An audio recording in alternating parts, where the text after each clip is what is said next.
Hey, welcome on in, guys. Tobin here with you, and thanks for checking out the channel. Miami Heat, 10 straight losses. 10 straight losses for your Miami Heat. They lose tonight, 102-98. I could tell you the story, but it's kind of the same. You guessed it, fourth quarter collapse. Did the Miami Heat crack 20 in the fourth quarter? Nope. They got outscored 24-18, but they got Fred VanVleet tonight. I mean, he absolutely cooked Miami. 37 points for Fred VanVleet. 37 points, 9 of 11 from downtown in a year where he's averaging under 3 of those.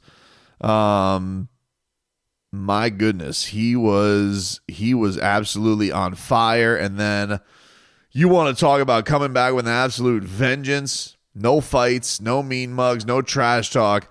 Thompson came into today's game and he just took Tyler Herro's cookies and just absolutely obliterated Boy Wonder today.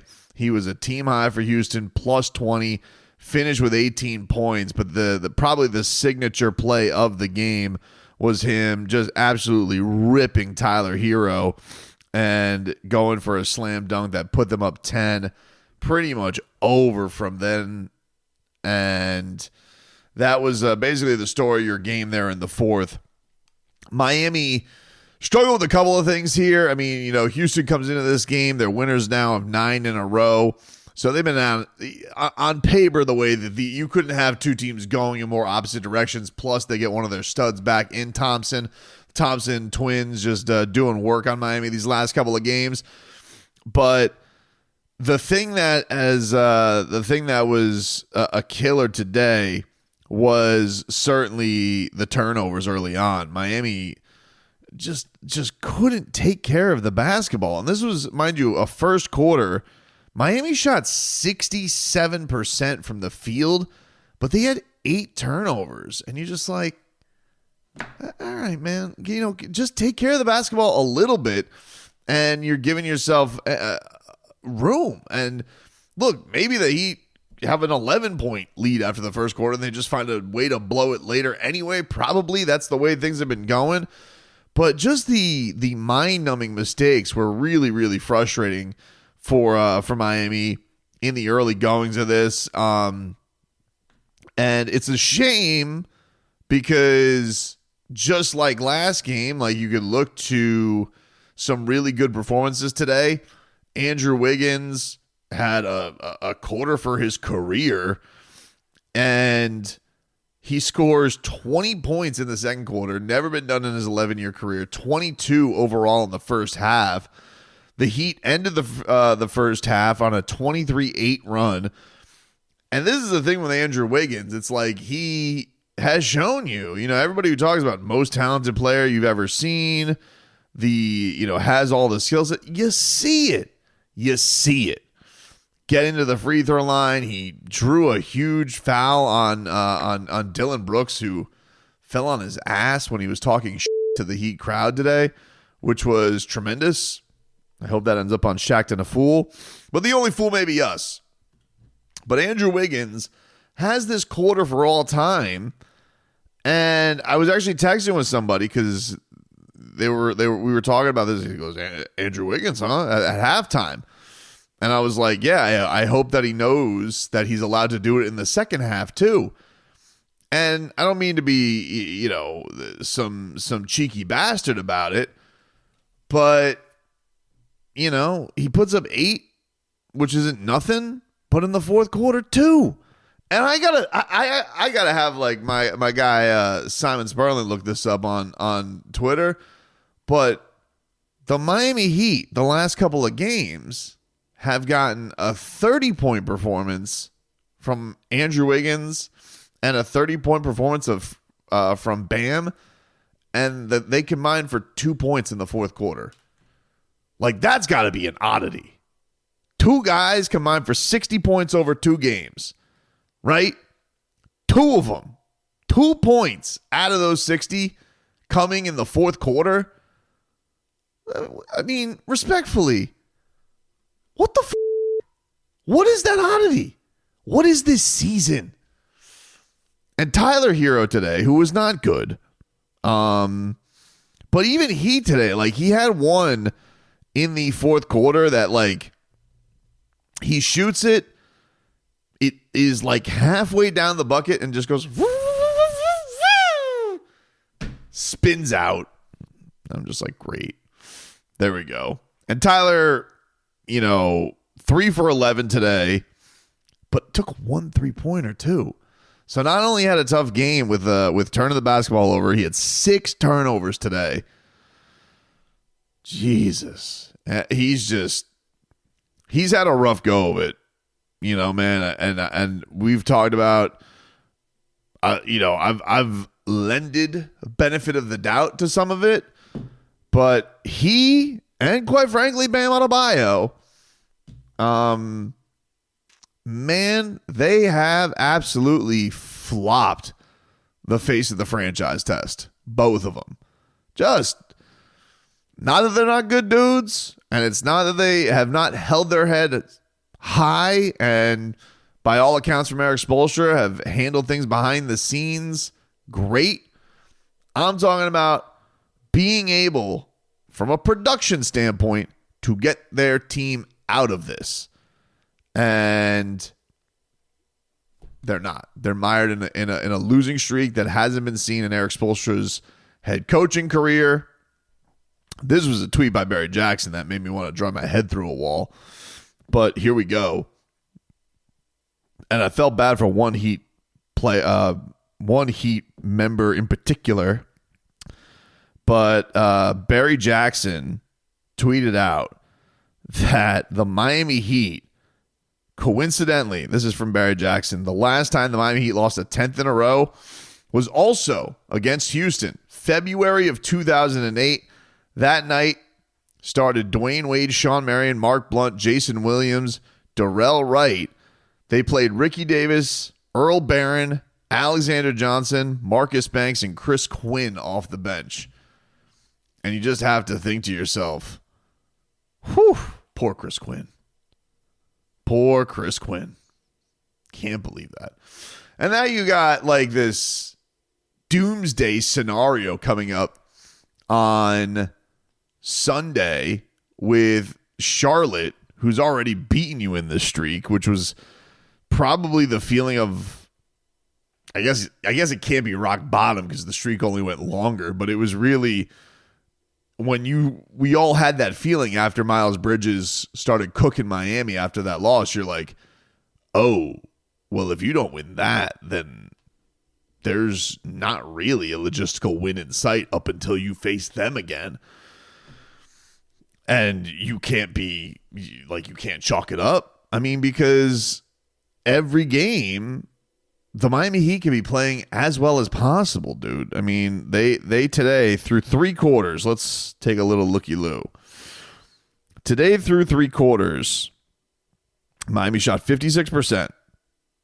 And in the fourth quarter, they shot under 40.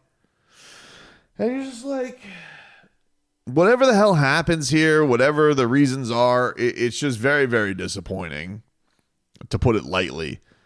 And yeah, it's tough not to look at Tyler and Bam and be like, I don't know why you guys seemingly can't get on the same page on a given night, but on a night where Andrew Wiggins gives you that, at least to jumpstart you guys, nobody can take the reins and make that something.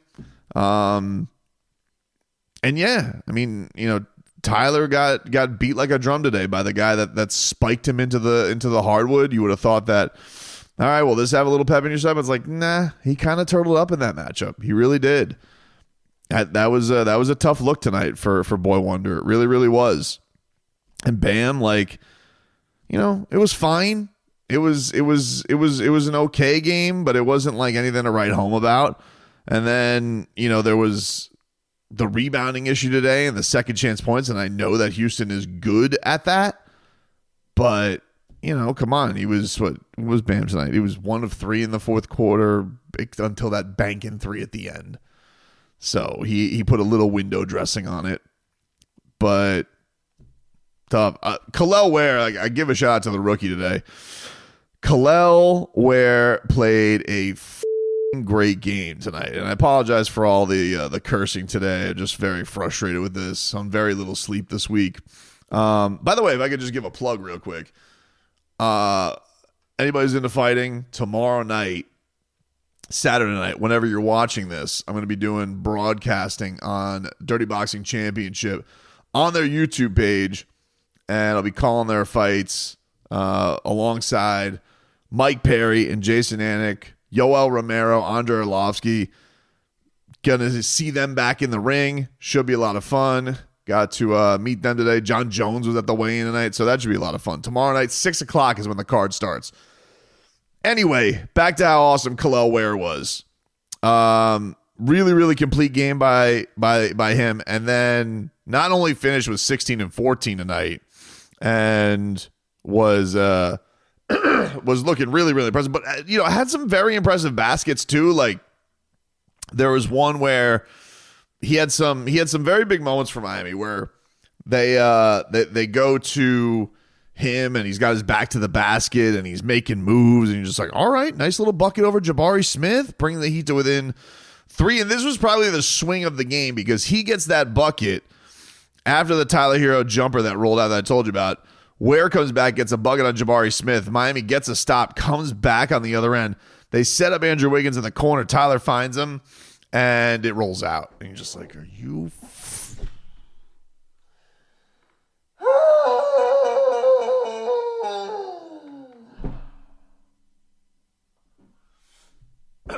That wasn't my out loud reaction. That was the reaction in my head when that all went down. But what can you do? And then they come out of the timeout, and then Şengün just can't get a bucket over Ware. And just like, here we go. And then I thought Tyler threw he threw it to Ware, but I thought it should have been set him up for the lob to get the slam, and instead he kind of throws him off balance on a hook and wasn't in the greatest position. He could have made it, but I thought Herro put him in a tough spot. Fred VanVleet hits a jumper, and then we told you about the Amon Thompson play. So there was that. Wiggins got his lone 2 points to get Miami to within 8, but VanVleet was just on fire at that point. Really, really tough. Really, really tough look for your Miami Heat tonight. And it doesn't get any easier, man. I don't know what to say. It doesn't seem like there's any end in sight because there doesn't seem to be a key to unlock all of this. It just feels like the same sick movie. It's like, all right, who's going to have a good game tonight? All right, then who's going to really underwhelm? And the Heat are going to have probably a great second quarter to get you encouraged. And then third quarter, it won't be as good, but they'll hang around. And then fourth quarter comes around and just complete collapse. It's the same thing. You guys can set your watch to it. It's unfortunate, but it is what it is. And I don't know. I don't know what you do from a coaching standpoint. I don't know what you do from a locker room standpoint. I don't really know what the answers are anymore. Apologize. I don't really know what the answers are anymore for that. But they're in a spot right now where, it's just doomsday right now, man. There's nothing you could spin, and there's nothing that I want to, spin for you guys. Like, all of these guys, are searching for something. But for the most part, like we've told you, today you started. This is another weird one. They started Jaime Jaquez Jr. today, and the Heat started off okay, but it's like, man, what is Spo said this thing today that I thought respectfully was kind of bullshit because he was talking about Kel'el and he's like, yeah, nobody's just gifted minutes here to play through mistakes. They go, he's learning through a fire hose. He's learning exponentially, all this. I'm like, coach, respectfully, what about 11? What about Jaime Jaquez Jr.? He seems like he's getting to play through mistakes because why else do you have him out there? Because he is certainly not earning minutes today. I don't get it. I love Jaime. not like giving up on him as a player for his career, but this dude has some soul searching to do for what kind of NBA player he wants to be. Just a guy that looks figured out, a little lost. Just doesn't have any juice to him, man. And he's giving them starting spots, and I'm just like, like today I thought for sure with the team back at it, like, oh, all right, they're gonna go with Duncan Robinson. And especially because people have been, this is the thing with the Heat, like especially with that with Tyler's 3-point attempts going down, and today he only taking one from downtown, like you're gonna put Jaime out there for what? Like have him come off the bench if you're going to. I don't know, man. I don't know. I'm out of answers. I'm out of thoughts on tonight other than this sick nightmare continues, man. We're doomed right now. We're doomed to awful basketball, recurring nightmare of collapses. And there's only one thing you can do. Scout during March Madness and see who you like to help this team, because people are sitting here and they're like, oh, do you want your pick? Like, dude, get ready to get 2 picks. I don't know what to tell you. They're not making the playoffs. They might be in the play-in. They're not making the playoffs. No way. They're not winning 2 games. Imagine them having to win 2 games. They can't win 1. You think they're going to go into a stretch where they got to win 2 games in a week? The way they're playing right now? Talk about a fantasy. I might as well have a unicorn right in here right now.